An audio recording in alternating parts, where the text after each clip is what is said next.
Hi guys. We are back with another Wasai story. No more nonsense. Let's get straight into it. This story is based on personal accounts from a childhood friend in my hometown. It didn't just happen to him. It was a collective experience shared by a group of them back in the early 2000s. They had all just graduated from a local vocational health school. After graduation, there were two main career paths: working in hospitals or joining medical device companies and pharmaceutical plants. Many people in the region know there are several industrial zones nearby with many plants, and that's where they were assigned. 7 of them were locals from my hometown, and the other 7 were from surrounding villages. Since they were all from the same area, those 7 were close-knit. They were assigned to the packaging workshop and lived together in an 8-person dorm room on the 5th floor. The dorm manager gave them a specific warning. The 6th floor was off limits. The stairwell leading up there was blocked by a locked iron mesh gate. He told them, the entire 6th floor is inaccessible. It's not for living quarters. Your floor is the 5th, and that's where you stay. For about a month, life was normal. The plant was huge and isolated. But then, late at night, they started hearing the sound of moving beds coming from directly above. It was the unmistakable screech of metal bunk beds being dragged across the floor. They didn't worry at first. A strange pattern emerged. The sounds only happened on Wednesdays and Thursdays. Never on Mondays, Tuesdays, or the weekends.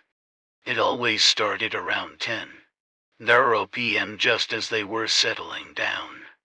After 3 weeks of this, they felt something was wrong. They went to the dorm manager.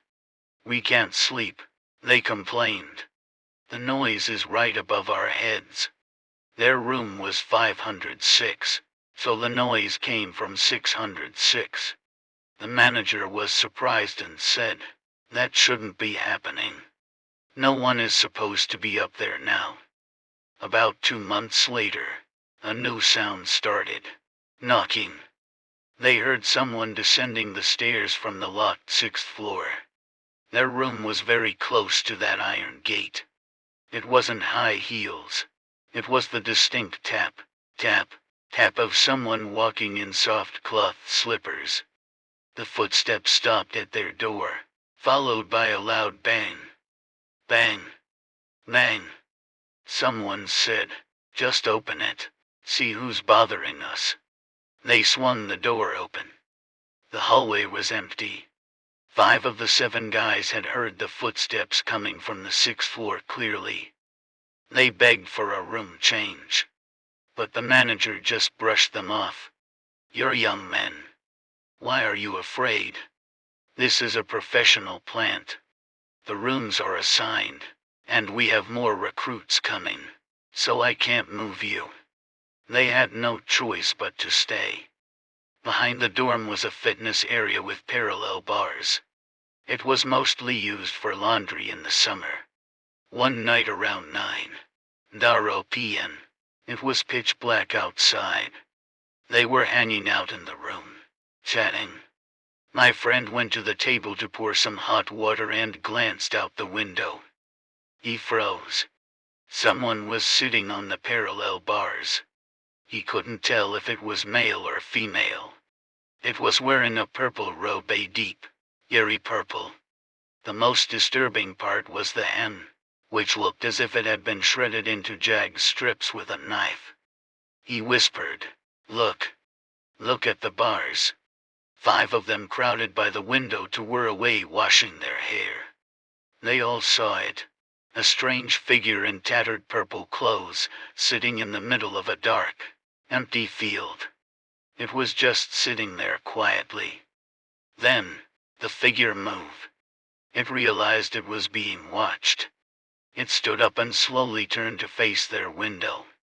Then, it struck a pose that defied physics. It kept one foot on the bar, lifted the other, and tilted its entire body at a 45-degree angle without falling. Its head suddenly snapped to the side, staring directly at them. Its left arm hung limp at its side. It was a posture no human could maintain. Even with perfect balance, you cannot stand on a thin metal bar and lean at a 45-degree angle against gravity. They scrambled to pull the curtains shut, screaming for the other two guys to get back in. The next morning, they didn't even wait for paperwork or their wages. "Keep the money," they said. "We're done." All 7 of them packed and left immediately. My friend says that even after all these years, the shredded purple robe and that 45-degree neck tilt remain a haunting shadow in their minds. He sometimes wonders, if they had used a flashlight, would that face have instantly flown up to the window to stare back at them the moment the light hit? The very thought still sends chills down their spines. That factory remains in operation today. That's it for today's story. I'll see you in the next one.